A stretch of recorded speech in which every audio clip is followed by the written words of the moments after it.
out, we just loaded everybody up, went for a ride down to a car show, and on the way there, tires started chunking, and we limped it back home, but yeah.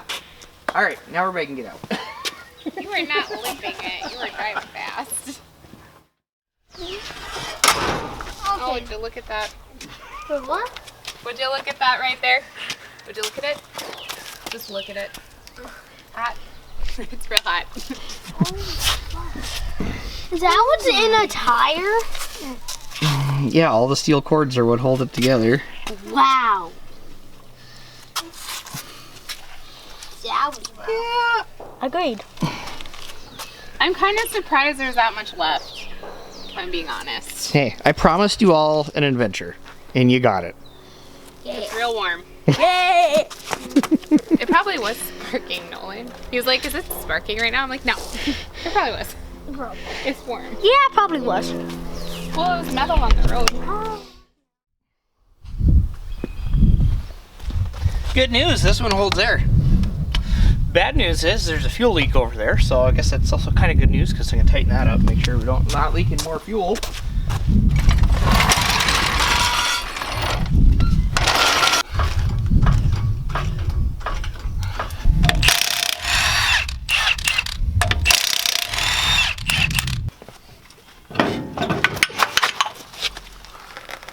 Woo! Would you look at that?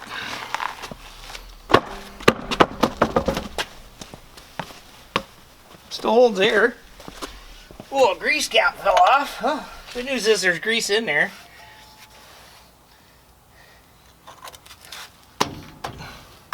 Try to look at the brakes since they shake like crazy. Oh, it's not great. They do work though. Oh.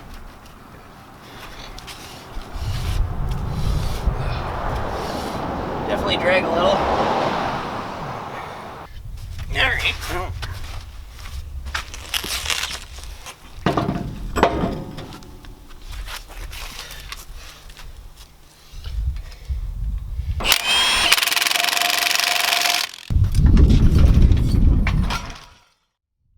Okay. Well, there's our fuel leak coming right off the pump.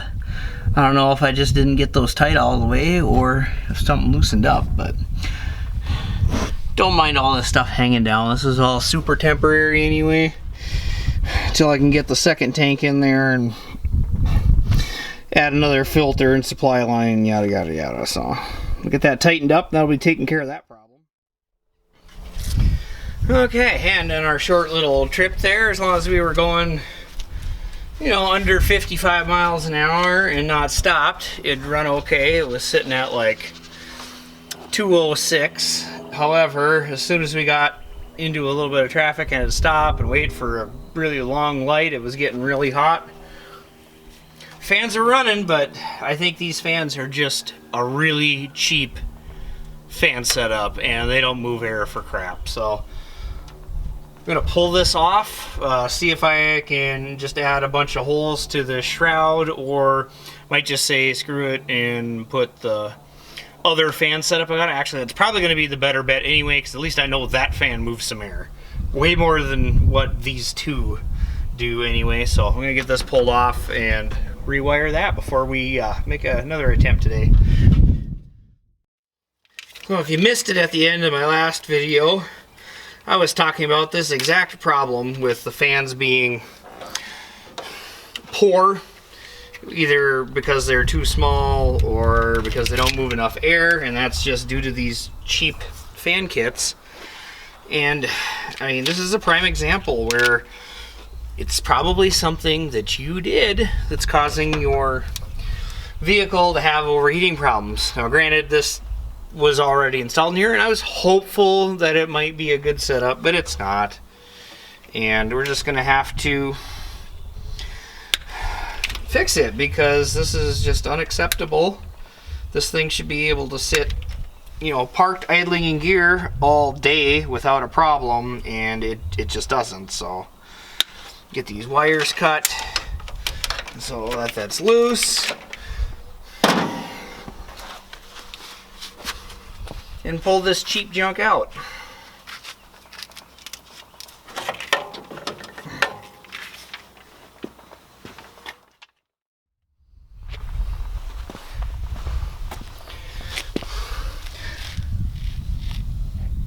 There's several problems with this setup of why I can't keep this truck cool. Number one is these small fans, and they just don't have the capacity of air to move that's to even stands a chance of making it cool. But then look at all this flat panel around here. That is all blocking airflow through your radiator at higher speeds.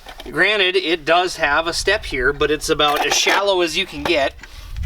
So, air does not like to turn corners. So do you expect it to go through the radiator, slam into this flat spot, turn 90 to go over to that fan? No, it's just going to be pulling through the fan area and almost nowhere else. And the downside is you get up to highway speed and you still can't flow any air through here. So by the difference of comparing, you know, to a fan like this, we probably already have more square inches with this single fan than we do with the dual, and it will leave all of this open area around it. Not to mention, its shroud is much, much deeper, so it's going to do a better job of pulling air through where it's actually covering to. I mean, this is a okay fan. I mean, I ran it for a few years. I know it will do the job. This is just straight up cheap junk. But it looks pretty, so that's why people keep buying them, and they keep being crap. Alright, got a quick and dirty mount out of some all-thread. Hopefully everything lines back up with the mounts that are already there, so I'm not drilling holes in anything. But we'll see. If I gotta drill a hole, I'll drill a hole. Spacing should be right to make the top ones work, as they were. Bottom one even lined up on that side, despite it not being the same hole. Ah, look at that. Everything fits. Almost like I planned it that way. I mean, I planned the spacing. I didn't plan for all of the holes to line up. At least two would. And that radiator's really warm. Very, very warm. Oh, that one's burning the crap out of my hand waiting to happen. Well, I see some other stuff has loosened up in the process. I'm guessing our tire and super bad shake just made everything loose.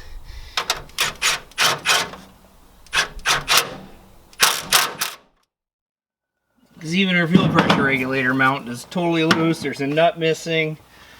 Oh, I wonder how much other stuff came completely loose on this truck while we were dealing with that tire.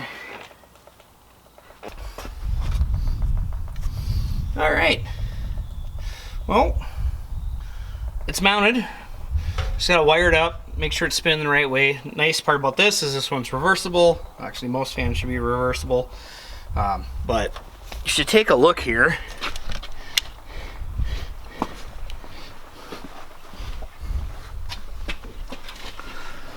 Look at all that radiator exposed, and that's going to have airflow through it now. So much better.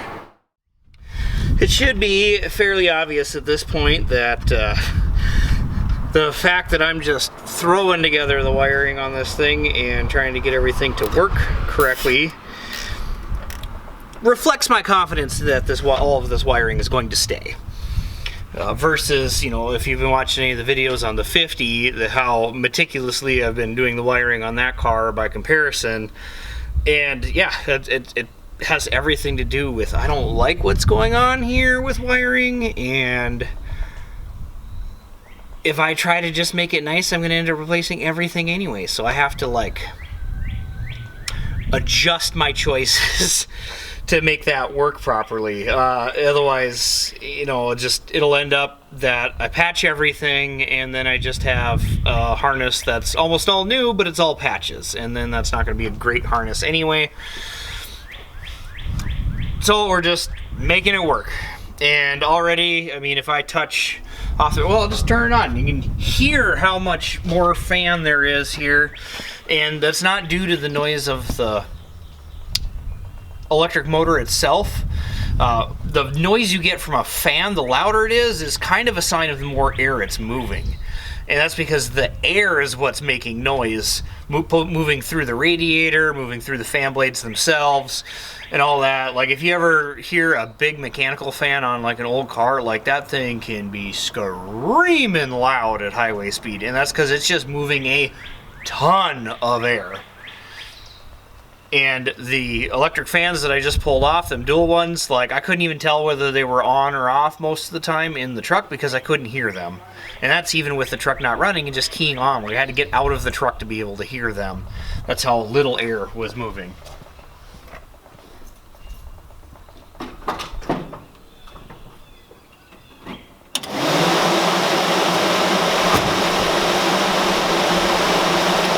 Meanwhile, you can hear this pretty good. And just by feeling it, the old fans were a slight breeze. This is moving some air. So we're going to be way better off anyway.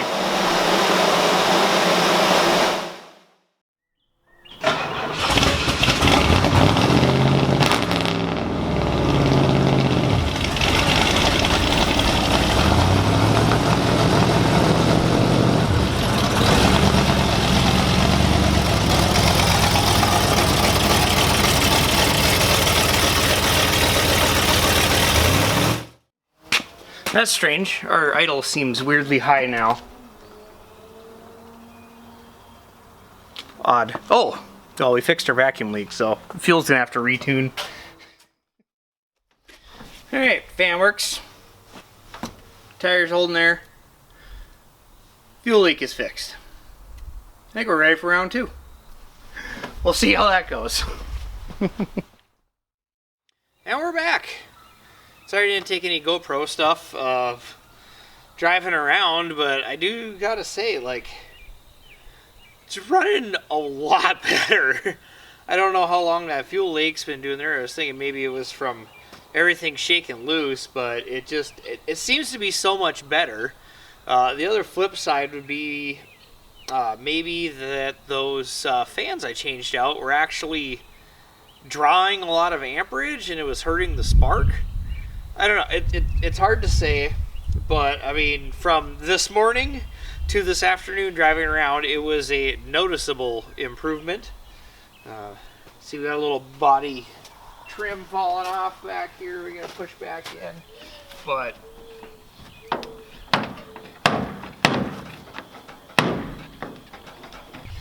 yeah, weirdly enough, I think we've reached the point where maybe the brakes are the worst thing with the shaking. Obviously, it's warped rotors. And we're kind of reaching the crossroads where I got to decide what to do with this because we're clearly going to need wheels and tires sooner than later. Or at bare minimum, tires. But at the same time, we need brakes. And do I want to just refresh what's on here?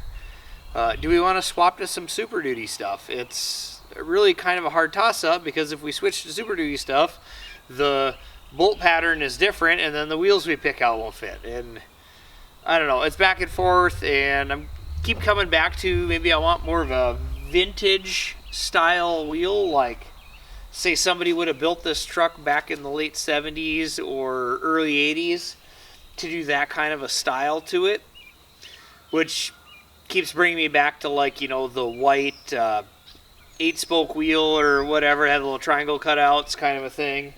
I see US Wheel still makes those. I'm sure you can get them from all kinds of other places too.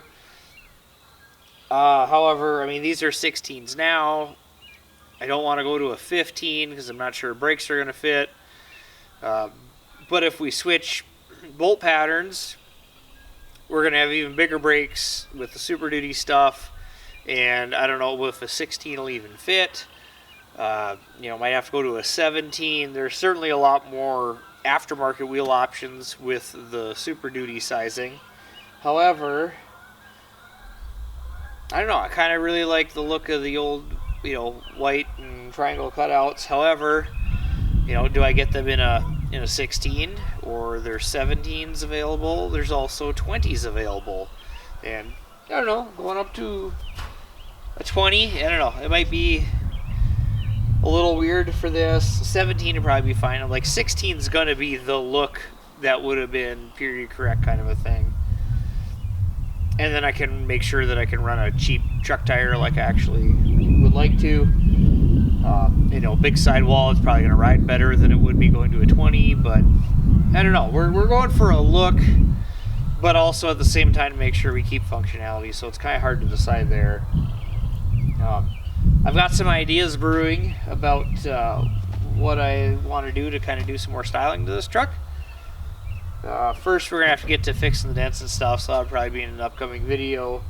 But I don't know, I got some ideas. They had some pretty cool stripe kits and stuff back in the day that would have been factory. We could do something like that. I'm also kicking around ideas of doing like some hand-painted pinstripes kind of a thing. I don't know if I would be doing the hand painting because I'm probably going to be pretty terrible at it, but I'm sure I can find somebody that would. And I don't know.